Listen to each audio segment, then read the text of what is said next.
अस्सलामुअलैकुम नाजरीन। मैंने आपको करमतियों की तारीख इसलिए सुनाई है कि आपको मालूम हो जाए कि आप एक जहरीले सांप से मदद मांगने आए हैं। अगर उसने मदद का वादा किया तो ये धोखा होगा। आपको कैसे पता चला है कि सलार आसिम उमर क्या पैगाम लाए हैं? एक मुहाफिज ने पूछा। और आपको ये किस तरह मालूम हुआ है कि उन्हें रात शराब पिलाई गई है? क्या आप गजनी के जासूस हैं? नहीं, दरवेश ने जवाब दिया। मैं सुल्तान महमूद का नहीं, मोहम्मद बिन कासिम का जासूस हूँ। हम उस इस्लाम के पासबान हैं जो मोहम्मद बिन कासिम यहाँ लाया था। हमने ज़मीन दोस्त जमात बना रखी है जो असल इस्लाम का प्रचार और करमतियों के इस्लाम के खिलाफ काम कर रही है। हमारे बाज़ आदमी शाही महल में भी मुलाजिम हैं, वो अंदर के भीद मालूम करते रहते हैं। दाऊद को ज़ाती तौर पर मालूम है कि उसके खिलाफ एक जमात सरगर्म है। उसके मुखबर अभी तक उस जमात का सुराग नहीं लगा सके। हमें कबल अज़ वक्त पता चल जाता है कि हमारे खिलाफ कोई कार्रवाई होने वाली है। हमें क्या करना चाहिए? आपको सबसे पहले यह समझ लेना चाहिए कि दाऊद आपका नहीं, हिंदुओं का दोस्त है। दरवेश ने जवाब दिया। दूसरे ये कि आपको अपने इस सलार पर भी एतबार नहीं करना चाहिए। अगर ये वापस जाकर सुल्तान को कोई जवाब दे तो आप सुल्तान को ये बताएं कि वो दाऊद पर भरोसा ना करे। और अगर आपका सुल्तान हिंदू रियासतों पर फौज कशी करने का इरादा करे तो सबसे पहले मुल्तान आए और इन करमतियों को ख़त्म करे। मैं आपको ये भी बता दूं कि मुसलमान होकर इस्लाम के साथ खेलने वाली कौम कभी जिंदा नहीं रह सकती। इस फिरके को भी तबाह होना है। दाऊद बिन नसर इस्लाम का झांसा देकर मुसलमानों पर हुकूमत कर रहा है। तबाही उसके मुकद्दर में लिख दी गई है। हमें पहले यह देखना होगा कि सलार आसिम उमर क्या करते हैं। एक मुहाफिज ने कहा, हो सकता है वो दाऊद बिन नसर के धोखे में ना आए। अगर वो उसके जाल में फंस गए तो हम वापस जाकर सुल्तान को ये बता देंगे जो आपने हमें बताई हैं। नाजरीन, आसिम उमर दाऊद बिन नसर के पास बैठा था। उसके सामने एक नक्शा रखा था जो किसी ने हाथ से बनाया था। आप ये नक्शा अपने साथ ले जा सकते हैं। दाऊद बिन नसर ने कहा, मैंने आपको रास्ता बता दिया है। सुल्तान की फौज उस रास्ते से आए। मैंने आपको वो जगह भी बता दी है जहाँ से आपकी फौज दरियाए चनाब पार करेगी। रास्ते में अनंत पाल या बिजी राय की फौज हमारा रास्ता जरूर रोकेगी। आसिम उमर ने कहा, आपने जो रास्ता बताया है इसे मैं महफूज नहीं समझता। आपकी फौज किस तरह हमारी फौज की हिफाजत करेगी? दाऊद ने जवाब दिया। जिससे आसिम उमर मुतमईन न हुआ वो दाऊद की बातों और उसके वादों को फन हर्ब व ज़र्ब की कसौटी पर परख रहा था। उसे कुछ शक सा होने लगा। उसने दाऊद के साथ इतनी बहस की कि दाऊद परेशान हो गया। क्या आप यहाँ कुछ दिन और रहना पसंद नहीं करेंगे? दाऊद ने उससे पूछा। मैं अपने फ़र्ज की खातिर जा रहा हूँ, आसिम उमर ने कहा, वरना मैं तो जाना ही नहीं चाहता। फिर आप अपना फ़र्ज इस तरह पूरा करें जिस तरह मैं बताता हूँ। दाऊद बिन नसर ने कहा, अपने सुल्तान को इसी रास्ते से लाएं और आप हमारे पास आ जाएं। आप हमारी फ़ौज के सलार होंगे और आपको यही ऐशो इशरत मिलेगी जो आपको मिल रही है। अगर आप सुल्तान महमूद को कामयाबी से हमारे फंदे में ले आए तो मैं वादा करता हूँ कि आपको अपनी रियासत का कुछ इलाका दिलाकर खुद मुख्तार हाकिम बना दूंगा। इतनी जंगें लड़कर आपका हक है कि आप इस दुनिया को अपने लिए जन्नत नज़ीर बनाएं। दाऊद बिन नसर ने वही बातें शुरू कर दी जो एक सफ़ेद रीश बुजुर्ग उसके दिल में उतार चुका था। दाऊद ने यह भी कहा कि हिंदू से बढ़कर कोई अच्छा दोस्त आपको नहीं मिलेगा। उनके साथ रहकर देखो। अपने सुल्तान की ख्वाहिशात और उसके अज़म पर अपनी जानें कुर्बान न करो। कल सुबह रवाना हो जाओ और सुल्तान से कहो कि दाऊद बिन नसर आपकी राह देख रहा है। उसी शाम का जिक्र है। आसिम उमर अपने कमरे में था। उसने अपने 4 मुहावजों को बुला रखा था। वो उन्हें कह रहा था कि कल सुबह वापसी होगी। उन्हें रवानगी के अहकाम देकर उसने मुहावजों को फारिग कर दिया। चारों महल के एक गुलाम गर्दे से गुजर रहे थे कि उन्हें अपने पीछे किसी के कदमों की आहट सुनाई दी। चारों ने पीछे देखा। एक औरत आ रही थी। उसने उनके करीब से गुजरते धीमी आवाज में कहा, तुम में से एक किसी वक्त उस आलम के पास चला जाए जिसने चारों को अपने घर में बिठाया था। ये कहकर वो आगे गई। उनमें से एक मुहाफिज महल से निकल गया और दरवेश के दरवाजे पर जा दस्तक दी। दरवाज़ा दरवेश ने खोला और वह मुहाफिज को अंदर ले गया। आसिम उमर करमतियों के खूबसूरत फंदे में आ गया है, दरवेश ने कहा। उसने दाऊद के साथ सौदा तय कर लिया है। नक्शा उसके पास है। आप लोग कल सुबह रवाना हो रहे हैं। आसिम उमर यह नक्शा सुल्तान महमूद को दिखाएगा और उस पर उसे एक रास्ता दिखाएगा। तुम सुल्तान से कहना कि वो उस रास्ते से ना आए। उसे ये कहना कि जिन्हें आप अपना मुसलमान भाई समझते हैं वो हिंदुओं से ज़्यादा ख़तरनाक हैं। जाओ, ज़्यादा देर यहाँ ना रुको। वो कौन थी जिसने हमें पैगाम दिया था कि हम में से कोई आपसे मिले? मुहाफिज ने पूछा, वो एक मजलूम औरत है। दरवेश ने जवाब दिया, आपने उसकी खूबसूरती देखी होगी। उसके माँ बाप ने मुँह मांगी रकम और कुछ ज़मीन लेकर उसकी शादी एक बड़े ही अमीर आदमी के साथ कर दी थी। उस आदमी ने 1 साल बाद उसे तोहफे के तौर पर दाऊद बिन नसर को दे दिया। उसके पास ऐसी लड़कियों की कमी नहीं। उसने 1.5-2 साल हरम में रखकर उसे शाही दरबार की मुलाजमत दे दी। ये मेरी बेटी की सहेली थी और कभी कभी घर आया करती है और मेरी बेटी से भी मिलती है। पहले पहल बहुत रोती थी। मेरे कहने पर मेरी बेटी ने उसे कहा कि वो इस खूबसूरत जहन्नम में रहकर इस्लाम के लिए बहुत कुछ कर सकती है। चुनाचे वो मुझे महल के अंदर की खबरें देती रहती है। आज जब दाऊद बिन नसर आपके सलार आसिम उमर को अपने फंदे में फांस कर उसे बता रहा था कि वो सुल्तान महमूद को फिलहाल रास्ते से लाए, उस वक्त ये औरत उन दोनों को शराब और शरबत पेश कर रही थी। उसने दोनों की बातें सुनी। उसे जो ही वहाँ से छुट्टी मिली वो मेरे घर आ गई और सारी बात सुना गई। अब ये जिम्मेदारी आप पर आयद होती है कि सुल्तान से मनवा लो कि आसिम उमर उसे धोखा दे रहा है और आप जो कह रहे हैं ये सही है। ये औरत आपके पास आती रहती है। मुहाफिज ने कहा, उसे महल से निकलने की इजाज़त मिल जाती है। आपने कभी नहीं सोचा कि उसे कहीं गायब कर दें? कोई मुसलमान उसे साथ लेकर कहीं और चला जाए और उसके साथ शादी कर ले। कई बार सोचा है, दरवेश ने जवाब दिया, लेकिन ऐसा मुसलमान नहीं मिलता जो उसे लेकर कहीं चला जाए। अगर आप लोग पसंद करें और हिम्मत करें तो उसे अपने साथ गजनी ले जाएं। अगर उसके साथ किसी ने शादी ना की तो वो बाकी उम्र किसी आलम या वली की खिदमत में गुजारेगी। हम उसे अपने साथ ले जा सकते हैं, मुहाफिज ने कहा, लेकिन उसे सबके सामने ले जाना मुमकिन नहीं। एक सूरत यह है कि उसे कोई शहर से दूर हमारे रास्ते में कहीं तक पहुंचा दे। हमारे लिए दूसरी मुश्किल यह है कि सलार आसिम उमर शायद हमें लड़की को साथ ना ले जाने दे। उसे हम संभाल लेंगे। नाजरीन, अगले रोज़ तलुए आफ्ताब से बहुत पहले सलार आसिम उमर अपने चारों मुहावजों के साथ रवाना हुआ। उनके साथ अब एक ऊँट भी था जो दाऊद बिन नसर के दिए हुए तोहफों से लदा हुआ था। एक मुहाफिज की बर्ची के साथ छोटा सा सफ़ेद झंडा बंधा हुआ था जो उसने बुलंद कर रखा था। इसका मतलब यह था कि हम दोस्त हैं। काफिला शहर से दूर निकल गया। दरिया भी पार कर लिया गया। सलार आसिम उमर जब मुल्तान की तरफ आ रहा था तो मुहावजों के साथ दोस्तों की तरह बातें करता आया था, मगर अब वो खामोशी से आगे आगे जा रहा था। उसकी गर्दन बादशाहों की तरह तनी हुई थी। वो मुहावजों के साथ कोई बात करता भी था तो ये कोई हुक्म होता या कोई हिदायत होती। सूरज गरूब होने को था जब ये लोग एक जंगल से गुजर रहे थे। एक मुहाफिज ने अपने साथियों को एक तरफ इशारा किया। सब ने देखा, घनी झाड़ियों में 4 आंखें और 2 चेहरों के जरा जरा से हिस्से नजर आ रहे थे।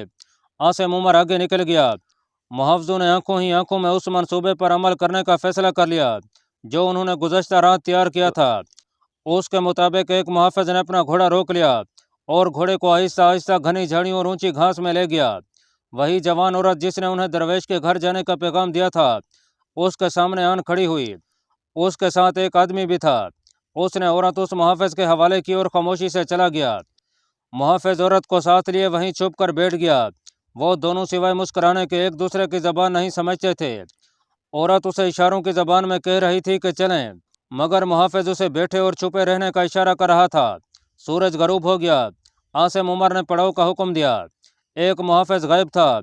उसने दूसरों से पूछा तो तीनों मुहाफिज हैरान भी हुए और खिसियाए भी। उन्होंने बताया कि वो पीछे पीछे आ रहा था और अब उन्हें पता चला है कि वो हमारे साथ नहीं है। आसिम उमर आग बगोला हो गया। वो तीनों पर खूब बरसा। वो वापस मुल्तान चला गया है। एक मुहाफिज ने कहा, उसने हमें कहा था कि मुल्तान उसे इतना पसंद आया है कि वो यहाँ से जाना नहीं चाहता। हम इसे मजाक समझते रहे। वो किसी बाजारी रकासा को दिल दे बैठा है। दूसरे ने कहा, उसे तलाश करना बेकार है। आसिम उमर ने बहुत सोचा और बोला, हाँ, तलाश और ताक़ुब बेकार है। बेहतर यही है कि उसे जलील ख्वार होने के लिए वहीं जाने दिया जाए जहाँ वो गया है। उसने एक इतने अहम मुहाफिज की गुमशुदगी को जहन से उतार दिया। इसकी वजह यह थी कि उसका अपना जहन मुल्तान में दाऊद बिन नसर के महल में ही रह गया था। वो जिस्मानी तौर पर वहाँ से आ गया था, जहनी तौर पर वो वहीं था। एक मुहाफिज तो मामूली से आदमी था। उसकी नज़रों में सुल्तान महमूद की भी कोई अहमियत नहीं रही थी। ये तो उसके वहम व गुमान में भी नहीं आ सकता था कि वो जब अपने 3 मुहाफिजों के साथ सोया हुआ होगा, उसका गुमशुदा मुहाफिज एक औरत के साथ दूर आगे जा चुका होगा। नाजरीन, सुल्तान महमूद गजनवी पेशावर में अपने एलची सलार आसिम उमर का बेताबी से इंतज़ार कर रहा था। दिन पे दिन गुजरते जा रहे थे। सुल्तान महमूद ने कई बार इस खतरे का इजहार किया کہ आसिम उमर अपने मुहावजों समेत मारा गया है या हिंदुओं के किसी कैद खाने में पहुंचा दिया गया होगा। उसने अपने सलारों से कह दिया था कि आसिम उमर और उसके मुहावजों को हिंदुओं ने कैद में डाला तो वो उनकी रियासतों की ईंट से ईंट बजा देगा और वहाँ उसी हिंदू को जिंदा रहने का हक देगा जो इस्लाम कबूल करेगा। एक रोज़ उसे इतला दी गई कि सलार आसिम उमर का एक मुहाफिज हिंदुस्तान की बड़ी हसीन औरत के साथ आया है और सफ़र, भूख प्यास, शबे बेदारियों और गर्द से दोनों की हालत बहुत बुरी है, उन्हें फ़ौरन अंदर भेजो। सुल्तान महमूद ने घबरा कर कहा, कोई हादसा हो गया है। मुहाफिज अंदर आया तो उसका मुंह खुला हुआ था, आंखें अंदर को धंस गई थीं और उसकी सांसें उखड़ी हुई थीं। औरत की हालत भी ऐसी ही थी। सुल्तान महमूद के हुक्म पर दोनों को पानी पिलाया गया। सुल्तान आली मकाम मुहाफिज ने कहा, हम रास्ते में ज़रा सी देर इसलिए रुकते रहे कि घोड़ा आराम कर ले। हमें आपके हुजूर सलार आसिम उमर से पहले पहुंचना था, वो शायद अभी नहीं पहुंचा। वो आपके पैगाम का जवाब ला रहा है जो सरासर फरेब है। मुल्तान का हुक्मरान दाऊद बिन नसर हिंदुओं से बढ़कर आपका दुश्मन है। बिजी राय और अनंतपाल ने उसे अपना इत्तेहादी बना रखा है। उन्होंने आपको मरवाने और हमारी फौज से हथियार डलवाने का काम दाऊद बिन नसर के सपुर्द किया है। उस करमती ने आसिम उमर को एक नक्शा दिया है जिस पर वो रास्ता दिखाया गया है जिससे आप अपनी फौज मुल्तान ले जाएंगे। हिंदू महाराजों ने आपके लिए एक फंदा तैयार किया है। क्या आसिम उमर को दाऊद बिन नसर की नीयत का पता चला है? सुल्तान महमूद ने पूछा। आसिम उमर अपना ईमान फिरोख्त करके आ रहा है। मुहाफिज ने सुल्तान महमूद को बताया कि आसिम पर कैसे तिलिस्म तारी किए गए हैं और वो अब हमारा सलार नहीं, दाऊद बिन नसर का आलाकार बन गया है। उसने कहा, वो इस फरेब में बराबर का शरीक है जो आपको दिया जाएगा। मुहाफिज ने उस औरत के मुतालिक सुल्तान महमूद को बताया कि उसे किस तरह महल में पहुंचा दिया गया था और इसने अपनी रूह को मुतमईन करने का क्या जरिया इख्तियार कर लिया था। एक तर्जुमान के जरिए औरत ने सुल्तान महमूद को तफसील से बताया कि दाऊद बिन नसर के महल में क्या होता है, वहाँ कैसा मजहब राइज है और आसिम उमर को किस तरह जाल में फंसा गया है। उसने दाऊद और आसिम उमर की पूरी गुफ्तगू सुनाई जो उसने अपने कानों से सुनी थी। इस औरत को जनाना में भेज दिया जाए, सुल्तान महमूद ने कहा, और इस मुहाफिज को हमारे मेहमान खाने में रखा जाए। जब आसिम उमर आए तो उसे पता न चलने दिया जाए कि ये दोनों उससे पहले आ गए हैं। आसिम उमर 5-6 रोज़ बाद आ गया और सीधा सुल्तान महमूद के पास गया। उसने सुल्तान को बताया कि दाऊद बिन नसर ने बेशकीमत तोहफे भेजे हैं और कहा है कि वो सुल्तान के इंतज़ार में बेताब हो रहा है। आसिम ने नक्शा सुल्तान महमूद के आगे रख कर बताया, दाऊद बिन नसर ने हमारी फ़ौज के लिए यह रास्ता बताया है, उसकी फ़ौज इस रास्ते के दाएं बाएं के इलाके में मौजूद होगी। आसिम उमर ने कहा, दाऊद बिन नसर हमारा मुखलिस दोस्त है, मैंने अपनी फ़ौज मुल्तान तक ले जाने का रास्ता देख लिया है। सुल्तान महमूद ने कहा, अब मुझे ये बताओ कि बिजी राय और अनंतपाल की फ़ौजें कहाँ कहाँ हमारी फ़ौज पर शब खून मारेंगी और घात कहाँ कहाँ लगाएंगी। आसिम उमर ने हैरत से सुल्तान की तरफ देखा। सुल्तान ने हुक्म दिया, उन दोनों को ले आओ। ज़रा सी देर में आसिम उमर का चौथा मुहाफिज एक औरत के साथ उसके सामने खड़ा था। इस औरत को पहचानो, सुल्तान महमूद ने आसिम उमर से कहा, और याद करो जब तुम दाऊद के साथ अपने ईमान का और मेरी जान का सौदा तय कर रहे थे, ये औरत तुम दोनों को शराब पिला रही थी। क्या अपने गुनाह की हर एक तफसील मेरी ज़बान से सुनना चाहते हो या इस औरत की ज़बानी? क्या ये बेहतर नहीं होगा कि अपनी ज़बान से अपने गुनाह का इतराफ़ कर लो? आसिम उमर उठ खड़ा हुआ। ईमान फरोशी और गुनाहों के असरात ने उसके जिस्म की ताकत सलब कर ली और उसका दिमाग सोचने के काबिल ना रहा। उसने अपनी तलवार निकाली और बिजली किसी तेज़ी से उसकी नोक अपने पेट पर रखी। पेशतर इसके कि कोई उस तक पहुंचता, उसने दोनों हाथों से तलवार इतने ज़ोर से अपने अंदर कर दी कि उसकी नोक पीठ से बाहर आ गई। इसकी लाश शहर से बाहर फेंक दो। सुल्तान ने कहा, ईमान फरोशों को गोरो कफन का हक नहीं मिलना चाहिए। आसिम उमर अभी तड़प रहा था जब उसे उठाकर ले गए। सुल्तान महमूद ने अपने सिपा सलार को जो वहाँ मौजूद था हुक्म दिया, फ़ौज को कूच के लिए तैयार करो, हम मुल्तान पर हमला करेंगे, लेकिन हमें रास्ते में कई मर के लड़ने पड़ेंगे। बुत परस्तों के साथ हमें करमतियों का भी खात्मा करना है। आसिम उमर ने अपनी तलवार अपने पेट में घोंप कर गद्दारी के गुनाह की सज़ा पा ली। वो बाहर धूप में पड़ा तड़प तड़प कर मरा। किसी को इजाज़त नहीं थी कि उसके मुंह में पानी के 2 कतरे टिपका देता। सुल्तान महमूद गजनवी ने उसके पसमानदगान पर यह करम किया कि उन्हें लाश उठा ले जाने की इजाज़त दे दी। आसिम उमर सुल्तान की फ़ौज के पुराने और तजर्बाकार सलारों में से था, मगर नस्वानी हुस्न, शराब और थोड़े से इलाके की हुक्मरानी के लालच ने बड़े बड़े मजबूत कले सर करने वाले और लाखों के लश्कर को दीन और ईमान की द्रांति से काट फेंकने वाले सलार की अपनी तलवार उसके अपने पेट में उतार दी। आसिम उमर का बेटा कासिम उमर उसी फौज में एक जैश का कमांडर था। वो खूबरू नौजवान था, दिलेर था और फन हर्ब व ज़रब की सूझबूझ भी रखता था। बाप ने उसे बचपन में ही सिपाही बना दिया था। उसे जब इतला दी गई कि अपने बाप की लाश ले जाए तो उसे एक सदमा तो ये हुआ कि उसका बाप जो नामी ग्रामी सलार था मर गया है, और दूसरा सदमा ये हुआ कि वो मुल्तान गया था और उसे हिंदू ने कत्ल किया है। वो समझा शायद उसकी लाश मुल्तान से आई है। उसे बाप की मौत का पैगाम देने वाला शख्स अपने साथ ले गया। कासिम यह देखकर हैरान रह गया कि उसके बाप की लाश बहर धूप में पीठ के बल खून में डूबी पड़ी थी और उसके पेट में तलवार उतरी हुई थी। करीबी इमारत के बरामदे में सुल्तान महमूद की फौज का सिपा सलार अबू अब्दुल्ला मोहम्मद अल-तई खड़ा था। अबू अब्दुल्ला वो सिपा सलार था जिसका जिक्र तारीखों में सुल्तान महमूद गजनवी के साथ आया है। कासिम बिन उमर को अपने बाप की लाश के पास हैरान और परेशान खड़े देखकर अबू अब्दुल्ला उसके पास जा खड़ा हुआ। उसे इस नौजवान कमांडर पर तरस आ रहा था। वो कासिम के करीब गया और उसके कंधे पर हाथ रखकर उसे अपनी तरफ मुतवज्जे किया। तुम्हें और ज्यादा हैरान होना चाहिए था, सिपा सलार ने कहा। दिल से अपने बाप की मोहब्बत निकाल कर अपने अकीदे, अपने मजहब और अपने फ़र्ज की मोहब्बत पैदा करो, ताकि जब सुनो कि तुम्हारा बाप किस तरह मरा है तो तुम्हें ज़्यादा सदमा ना हो। खून की ताजगी बताती है कि इन्हें यहाँ और अभी अभी कत्ल किया गया है। कासिम बिन उमर ने कहा, इनका कसूर क्या था? ये तो मुल्तान गए हुए थे। इन्हें किसने कत्ल किया है? तुम्हारा बाप खुद ही अपना कातिल है। अबू अब्दुल्ला ने कहा, यहाँ इसका कोई दुश्मन नहीं, इसने अपने साथ खुद दुश्मनी की है, अपने मजहब, अपने मुल्क और अपनी फ़ौज के साथ दुश्मनी की। अबू अब्दुल्ला मोहम्मद अल-तई ने उसे पूरी तफसील से सुनाया कि उसके बाप का गुनाह क्या था। कासिम बिन उमर तवज्जो से सुनता रहा। अपने बाप के गुनाह की सज़ा मुझे भी भुगतनी पड़ेगी। कासिम ने पूछा, क्या मुझे मेरे ओहदे से हटा दिया जाएगा? सुल्तान ने ऐसा कोई हुक्म नहीं दिया। सिपा सलार ने कहा, सुल्तान के बाद मैं हूँ जो तुम्हारे मुतालिक कोई फैसला कर सकता हूँ। मैंने तुम्हारे खिलाफ कोई फैसला नहीं किया। तुम नौजवान हो, तुम्हारे सामने सारी उम्र पड़ी है, तुम्हें मेरे ओहदे तक पहुँचना है। अपने बाप के गुनाह का कफारा अदा करो। सोचो और समझो कि गुनाह में कशिश कितनी होती है कि आसिम उमर जैसा दीनदार सलार इस खूबसूरत जाल में आ गया। क्या मुझे बाप के गुनाह का कफारा अदा करने का मौका दिया जाएगा? तुम्हें मौका दिया जा रहा है। अबू अब्दुल्ला ने जवाब दिया, लाश के पेट से तलवार निकालो और लाश ले जाओ। क्या मैं उस औरत से मिल सकता हूँ जो मुल्तान से आई है और मेरे बाप के गुनाहों की ऐनी शाहिद है?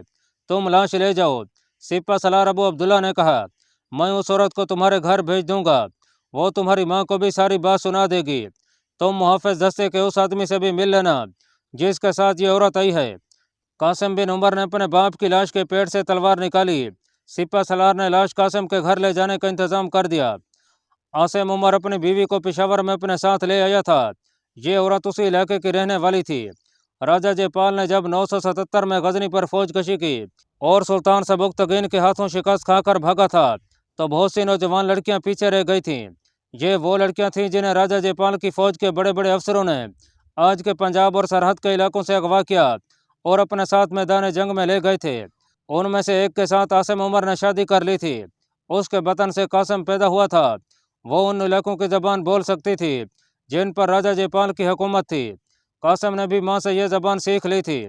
आसिम उमर की लाश घर पहुंची तो कासिम की माँ की चीखें निकल गईं। बाप की खून आलूद तलवार कासिम के हाथ में थी। माँ ने तलवार देखी तो उसकी चीखें थम गईं। उसने हैरत से अपने बेटे की तरफ देखा। यह शख्स इस काबिल नहीं था कि आप जैसी औरत इसका मातम करे। कासिम ने कहा, इसने अपनी तलवार से अपनी जान ली है। कासिम ने तलवार फेंक दी और बोला, माँ मुझे सच बताओ, क्या मैं इसी बाप का बेटा हूँ? या आप हिंदू तो नहीं थी? क्या मैंने गद्दार माँ बाप के हाथों परवरिश पाई है? कासिम, उसकी माँ ने बिलबिलाकर पूछा, तुम क्या कह रहे हो? ये सब क्या है? तुम किसे गद्दार कह रहे हो? बलख और बुखारा की बागी फौजों से हथियार डलवाने वाला और बुत परस्तों के हाथियों के पहाड़ों से टकराने वाला गद्दार नहीं हो सकता। ये तो मुल्तान गए थे, वहाँ से कब आए हैं? आपको तमाम सवालों के जवाब मुल्तान की एक औरत देगी। कासिम बिन उमर ने कहा, वो आती होगी, फिर आपको इन सवालों के जवाब उन मुहावजों में से एक देगा जो इसके साथ मुल्तान गया था। मैंने उसे बुलाया है, वो आ रहा होगा। मुहाफिज से पहले मुल्तान से आने वाली औरत आ गई। उसे सिपा सलार अबू अब्दुल्ला ने भेजा था। कासिम ने देखा कि वो औरत नहीं, जवान लड़की थी और वो बहुत खूबसूरत थी। उसके चेहरे पर अब वो मासूमियत नहीं रही थी जो जवानी में हुआ करती थी। अब वहाँ मजलूमियत के आसार थे और बड़े लंबे सफ़र की थकान के असरात भी। फिर भी उसके नक्शो निगार में कशिश और जज्बियत बाकी थी। मेरा नाम राबिया है, उसने कहा। मुझे आपके पास भेजा गया है। मेरे खामद ने मुल्तान में क्या किया था? आसिम उमर की बीवी ने पूछा। उन्होंने वहाँ वही कुछ किया था जो ऐसे माहौल में जाकर हर मर्द किया करता है, राबिया ने जवाब दिया और बताया कि आसिम उमर को दाऊद बिन नसर ने किस तरीके में गिरफ्तार कर लिया था। आपके खामद के मुतालिक मुझे पता चला था कि सुल्तान की फ़ौज के सलार हैं, इसलिए मेरे दिल में उनकी बहुत इज्जत थी। मगर महल में बड़ी ही हसीन और चालाक लड़कियों के जाल में आकर उनकी हालत यह हो गई थी कि उन्होंने अपनी ही फ़ौज की शिकस्त का सौदा कर लिया। मैंने अपनी सहेली के बाप को बताया। उन्होंने आपके खामद को एक मुहाफ़िज़ को बुलाकर बताया। उस मुहाफ़िज़ ने मुझे वहाँ से निकालने का इंतज़ाम कर लिया। मैं और आपके खामद का मुहाफ़िज़, हम दोनों आपके खामद को धोखा देकर उनसे पहले सुल्तान के पास पहुँच गए। आपके खामद बहुत बाद में आए और उन्होंने सुल्तान को धोखा देने के लिए झूठी इतलाएं दी। सुल्तान ने मुझे और मुहाफ़िज़ को उनके सामने खड़ा कर दिया। मैंने उनके सामने उनकी कली खोल दी। यह सुनकर उन्होंने अपनी तलवार निकाली और अपने पेट में घोंप ली। कासिम और उसकी माँ खामोशी से सुन रहे थे। राबिया सुना चुकी तो माँ ने अपने खामद की तलवार उठा ली और कासिम की तरफ बढ़ाकर बोली, मैं तुम्हारे सीने में दुश्मन की तलवार उतरी हुई देखना चाहती हूँ, लेकिन इससे पहले तुम इस तलवार से अपने जैसे 100 दुश्मनों को काटोगे। ये तलवार मुझे ना दो माँ, कासिम बिन उमर ने कहा। इस पर जो खून लगा हुआ है उसमें शराब की मिलावट है। यह तलवार नापाक हो चुकी है। आसिम उमर को मामूली से एक आदमी की तरह दफन कर दिया गया। उसकी बीवी ने उसका मातम वैसे ना किया जैसा एक सलार खामद का होना चाहिए था, और वो अपने सीने में हिंदुओं के खिलाफ नफरत का तूफान रोके हुए थी। उसे नौजवानी में हिंदू ने घर से उठाया और अपने साथ ले गए थे। वो तो कहा करती थी कि ये उसी की दुआओं का असर था कि राजा जयपाल को शिकस्त हुई थी और खुदा ने उसे एक मुसलमान खामद दिया जो कुछ अरसा बाद सलार बन गया। मगर उसी खामद को हिंदुओं के दोस्त ने ऐसे जाल में फंसा कि उसे खुदकुशी करनी पड़ी। ये औरत सुनकर बहुत खुश हुई थी कि सुल्तान महमूद ने हिंदुस्तान पर हमले का फैसला कर लिया है, इसलिए आसिम उमर के साथ पेशावर आ गई थी। वो उसके साथ हिंदुस्तान जाने के इरादे से आई थी। उसका दिल इंतकाम की आग में जल रहा था, मगर सूरत हाल ऐसी बदली कि उसके पांव तले से ज़मीन निकल गई। अब उसने अपनी उम्मीदें अपने बेटे के साथ वाबस्ता कर दी और उसे इंतकाम के लिए तैयार करने लगी। उसने राबिया को एक मुसीबत ज़दा औरत समझकर अपने पास रख लिया। राबिया का यह कारनामा तो उसे बहुत ही पसंद आया कि उसने सुल्तान महमूद की फ़ौज को एक बहुत बड़े धोखे से बचा लिया था। अल्लाह पाक कमी बेशी माफ़ फरमाए। अल्लाह आपका हामी और नासिर हो, आमीन।